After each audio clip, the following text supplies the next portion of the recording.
Roy college వదిలేరా? ఇంకా వదలలేదురా. Class room లోంచి ఎవరు బయటకు రావడం లేదు. రావుడు వచ్చేస్తుందిరా. శాంతి వచ్చేస్తుంది. ఓకే నువ్వు వెళ్ళిపో. ఇద్దరం నిలబడితే శాంతి తన లవ్ చేస్తుందో తెలుసుకోలేదు. వెళ్ళు. Okay all the best. రాయ్ ఇటు.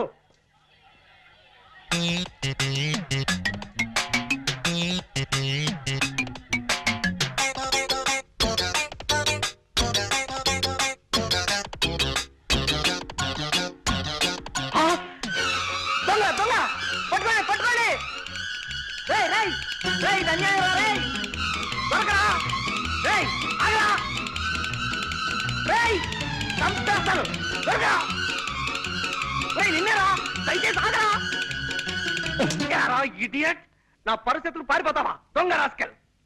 క్షమించండి సార్, మీదనుకోలేదు. కింద పడుంటే దేవుడు ఇచ్చాడు అనుకున్నాను. ఇదిగో సార్ మీ పర్సు, నన్ను వదిలేయండి సార్. అమ్మా 5 పైసలు. ఇందులో 5 పైసలు మిగిలిపోయిందా? దీంతో ఒక్కపడి కొనుక్కొని మింగు సస్తావు. మెల్లిగా బల్లిలా రారాసురి. అడుగులు చప్పుడు విందంటే మా చిట్టు కూడా ఇలాగే పిల్లిలా నడిచేవాడంటూ వచ్చేస్తుంది అక్కయ్. అరే జాగ్రత్తగా పద. చూటు వినిపిస్తుంది ఏమిట్రా? గోపాలం గారు వైద్యం మార్చినట్టున్నారు. కర్మ ఏమో పద. రండి బాబు. మీ ఇద్దరితో వ్యక్తిని పరిచయం చేస్తానండి. ఎవరు సార్? రండి చెప్తానండి. ఇదిగో మావాడు. ఈయనేనా మీ అన్నగారు?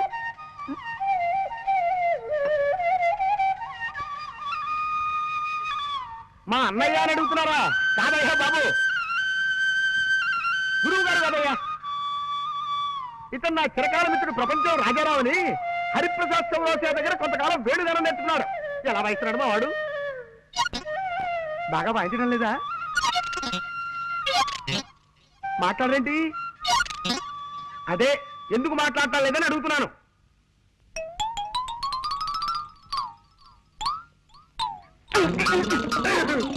ఎవరు వాళ్ళు? పై వాటలు అదుకుంటున్నారులేండి. కుర్రాళ్ళు చాకుల్లా ఉన్నారు. ఇప్పుడు మీరు చాకు అన్నారా?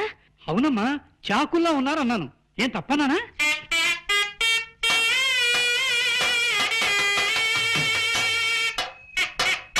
నాన్న చిట్టి, బాబు చిట్టి, మా చిట్టి ఇలాగే బాగున్న ప్రతి దానికి చాకు అనే మాట వాడేవాడు. అలాగా? అయితే ఇంకాసేపు నేనే నీ చిట్టిని అనుకోండి. ఇలాగే బాగుంది. నువ్వు అర్జెంట్ గా బట్టలు సర్దుకుని స్టేషన్కి వెళ్ళి దొరికిన రైలు ఎక్కి ఆగిన చోట దిగిపోవడం మంచిదిరా.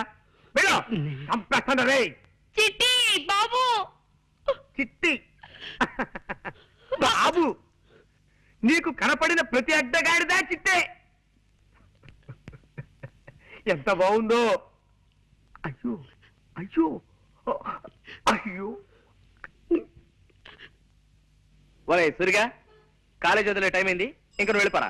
రావుడు, మళ్ళీ అమ్మాయి కోసం పర్సు పారేసి డబ్బు పోగొట్టుకోకు. నెవర్. కిందటిసారి అయితే తను చూసేటప్పుడు నేను పడేశాను కనుక నన్ను ఆట పట్టించడానికి చూడనట్టుగా శాంతి వెళ్ళిపోయింది. కానీ ఈసారి అలా కాదు, తను రాకముందే ఇప్పుడే పారేసుకుంటా. ఈ పర్సు పారేయటం ఇదెక్కడ దరిద్ర ప్రభరా నాయనా. ఒరే అలా పారేసి తన సున్నితమైన చేతుల మీదుగా దీన్ని తిరిగి తీసుకోవడంలో ఓ గొప్ప థ్రిల్ ఉందిరా. అవన్నీ నీకు అర్థం కావు గానీ కాలేజ్ వదిలేరో లేదో ఒకసారి చూస్తా.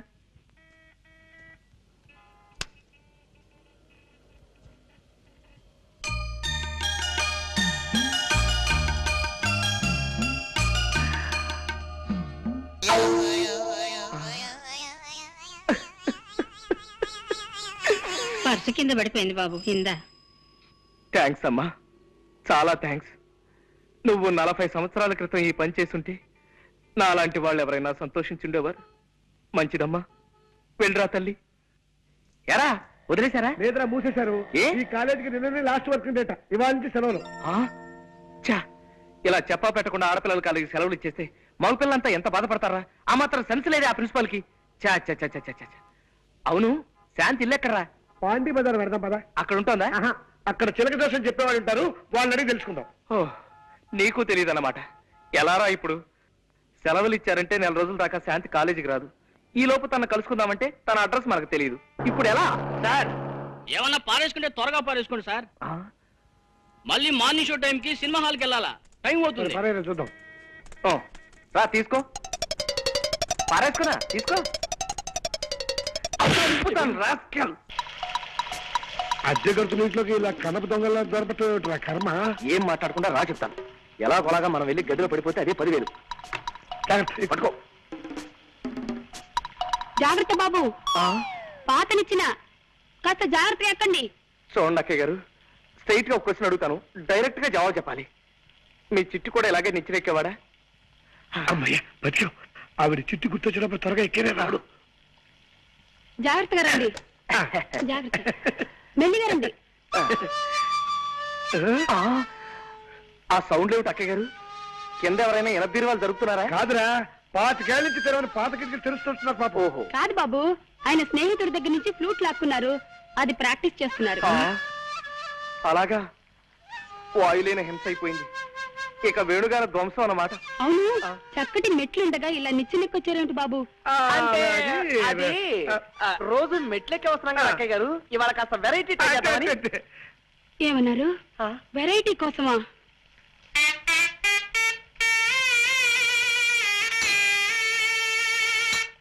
ఉద్యోగ చెప్పులు పారిపోతా. కమాన్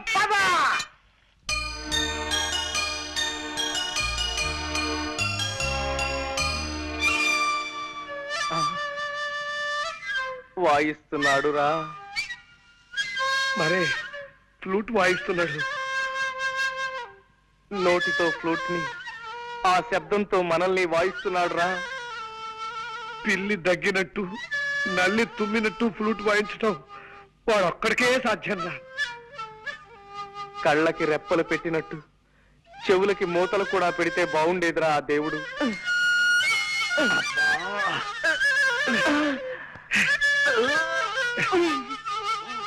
దరిద్రం రాకే, వాడి దమ్ములో మళ్ళీ ఫ్లూట్ వాయించుకుని చేస్తాను.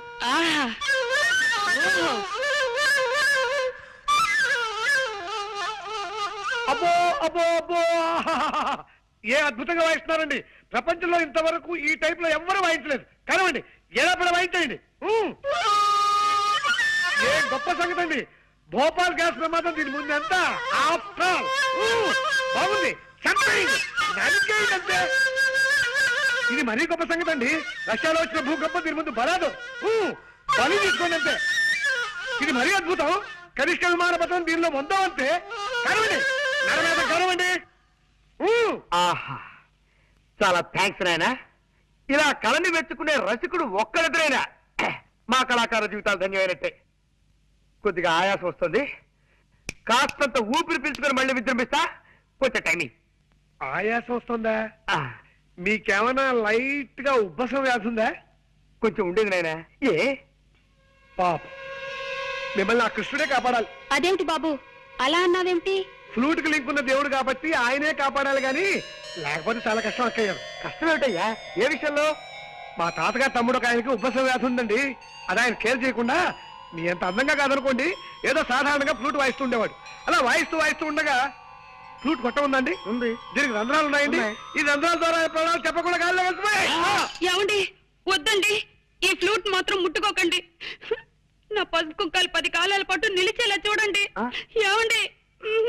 అలాగే కాంతం, నీ మీద ఒట్టు పెట్టి చెప్తున్నాను, మళ్ళీ ఈ జన్మలో ఈ ఫ్లూట్ ముట్టుకోను. పద్ధతి తీసుకోండి. నేను ముట్టుకోను. అమ్మయ్య. మొత్తం ఎంతైందిరా బృహస్పతి?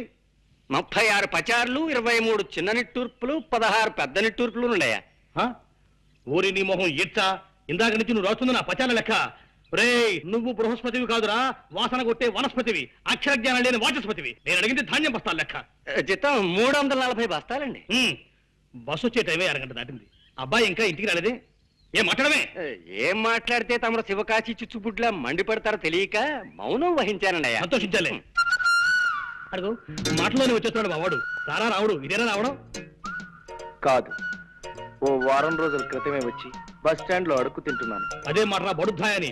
బస్సు వచ్చి గంట అయితే ఇప్పుడు వస్తున్నావేమిటి? మన ఇంటికి దోవబెట్టో మర్చిపోయాను.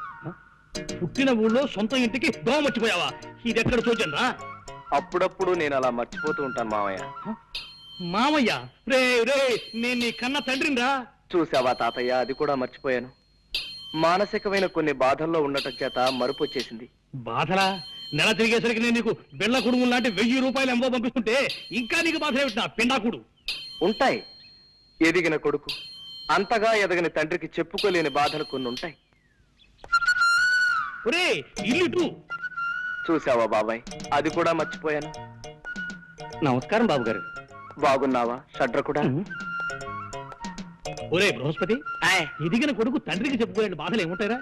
ఏమైనా ఉండొచ్చండి అయ్యా. ప్యాంట్లు బిగితైపోవచ్చు, షర్ట్లు సరిపడపోవచ్చు, చేతుల పనీళ్ళు చంకల్లో తిరిగిపోయి ఉండొచ్చు. ఓహో, ఎరా రావుడు, నీ బాధ బట్టల గురించగా. బాధపడకు, కొత్తవి గుర్తిస్తానులే. బట్టల గురించి బిస్కెట్ల గురించి బాధపడే వయసు దాటిపోయింది బావా నాకు. తండ్రిని అవును తండ్రి, నా బాధ నా మనసు గురించి, ఆ మనసును దోచేసుకున్న ఓ మనిషి గురించి. రావుడు, పేపర్ చూస్తున్నావా? అవును అందులో వివాహ ప్రకటనలు ఉన్నాయి, చూసావా? చూసా. అలా మా దగ్గర ఎదిగిన కొడుకున్నాడని పేపర్లో వేసే కర్మ మాకు పట్టకుండా నేను ముందుగానే జాగ్రత్త పడి నీకు సంబంధం ఖాయం చేశాను రా. నా చిన్ననాటి స్నేహితుడు కూతురు, పిల్ల కుందన బొమ్మలా ఉంటుంది. ఈ కుందనపు బొమ్మల్ని చందనపు చెక్కల్ని నేను చేసుకున్నానా? అదేమిట్రా, వాళ్ళకి నేను మాట ఇచ్చేశాను. మాటిచ్చావో డబ్బులు మోటిచ్చావో నాకు అనవసరం. మీరు ఖాయం చేసిన ఈ సంబంధం మాత్రం నేను చేసుకోను. అంటే మేము నీ కంటికంత వెర్రి పీనుగుల్లా అంటున్నావేమిట్రా? రే, తాతలు మిగిల్చిన ఆస్తి బోలుడున్నా సంఘంలో గౌరవం ఉండాలని మేస్టార్ ఉద్యోగం చేస్తూ హుందాగా బ్రతుకుతూ 10 మంది జీవితాన్ని చక్కదిద్దుతున్న మనిషిందా నేను నీకు అంత లోకువైపోయానరా? ఇది నీ గౌరవానికి సంబంధించిన ప్రశ్న కాదు, నా జీవితానికి సంబంధించిన విషయం. నువ్వు చెప్పావు కదా అని ఓ ముక్కు ముఖం తెలియని పిల్ల మెళ్ళలో తాళి కట్టేంత మూర్ఖుని కాదు నేను. కావాలంటే నీకు ఆ పిల్లని రేపే చూపిస్తాను. ముక్కు మొహమే కాదు, చెవులు పాదాలు కూడా బాగా చూసుకుందు గాని. నేను అలా చూసుకోను, ఆ పిల్లని చేసుకోను. పెళ్ళంటూ చేసుకుంటే నేను మనసారా ప్రేమించిన అమ్మాయినే చేసుకుంటాను. ఒరే బృహస్పతి, మా వెధవ ప్రేమలో పడ్డట. వాడిని ఎలా దారిలోకి తీసుకురావాలో కాస్త సలహా చెప్పు.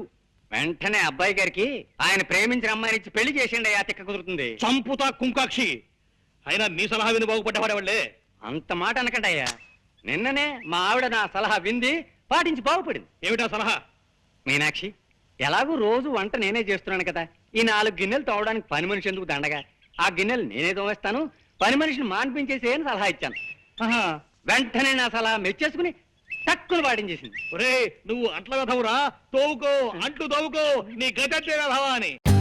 For more updates, like, comment, subscribe to our channel. Hey darlings, గంటని click చేయడం మర్చిపోకండి.